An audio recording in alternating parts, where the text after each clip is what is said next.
Good afternoon, everybody. This is Science News. Today we're going to be talking about microplastics. And today I am not alone. I am joined by Alina and JP, who will be discussing microplastics with me. Okay, so let's get into the basics. What are microplastics? Where do they come from? So microplastics, as described, are small plastics in many parts of the environment.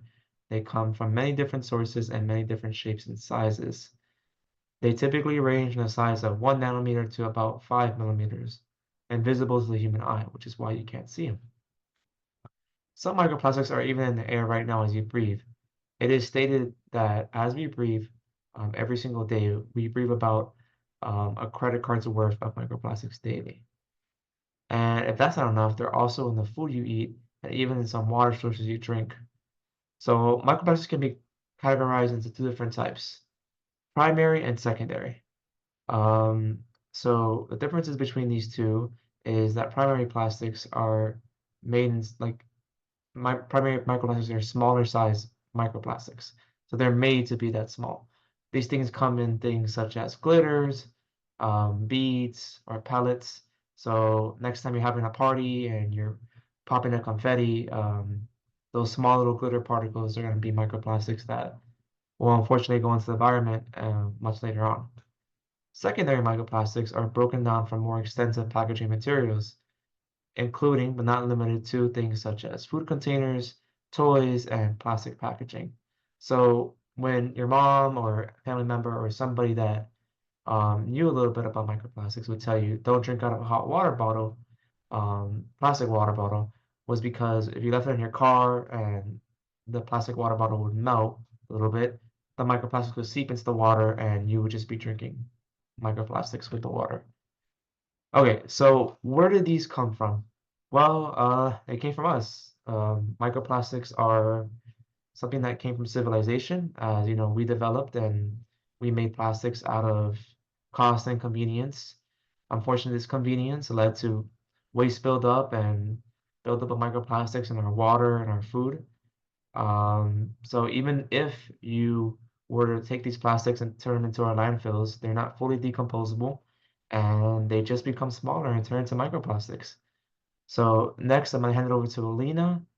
She's gonna explain a little bit more about the impact of microplastics on the environment and what they do to our oceans and etc. All right, Thank you, guys. Carlos, for that See you later. introduction. Now let's examine the impact of microplastics on the environment. Microplastics are everywhere and they're messing with marine life. Many fish and other animals in the ocean mistake these tiny plastic bits for food. When they eat them, it can block their digestive systems, making them feel full even though they're not getting any nutrients. Over time, this can lead to severe issues like starvation or even death. Plus, microplastics carry toxic chemicals that can get absorbed into the animals' bodies. And it's not just happening in the ocean. Microplastics are in rivers, lakes, and even in the soil. These particles can travel long distances through wind and rain, showing up in places you would never expect. In the soil, microplastics can mess with the land by reducing its ability to hold water and nutrients, which needs plants to grow. This can affect the agriculture. In addition, microplastics affect small organisms that help keep ecosystems balanced, like plankton or insects.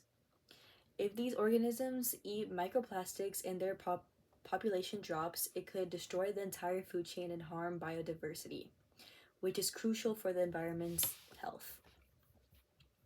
Even though microplastics are tiny, they're causing massive problems in our ecosystems, affecting everything from the smallest creatures to the food we eat. We definitely need to pay more attention to this problem if we want to protect the planet. That's just a glimpse of how microplastics are affecting our environment, but they're also having a big impact on us as humans. JP will now discuss how microplastics are affecting our health and what that means to our everyday lives. Just as Alina said previously, microplastics are affecting our health. This has a tremendous effect on our everyday lives. Microplastics have invaded every part of our planet.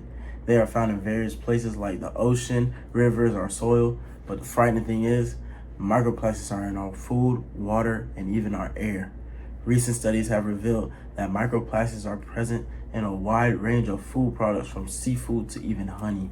Most of the microplastics come from personal care products and raw materials used in production of plastic items. Some of those materials are accidentally released during manufacturing and transportation. As the particles that are released enters the food chain, it poses a serious threat to us. When microplastics are ingested through contaminated food or water, these particles may carry harmful chemicals and toxins that could be released into the body. This will lead to a range of different health issues. Just the presence of microplastics in the body could trigger an immune response that will result in inflammation and possibly digestive problems. The chemicals associated with microplastics, including additives, absorbed pollutants, could mess up your hormonal system, which would in turn affect your reproductive and health development. On the other hand, inhaling microplastics in the air pose respiratory risk and could aggravate conditions like asthma. Research is still ongoing, so the long-term effects of microplastic exposure remains uncertain, but this just highlights the urgent need to investigate further on how to reduce plastic pollution to safeguard human health. Thank you all for tuning in. Please be safe and have a good night.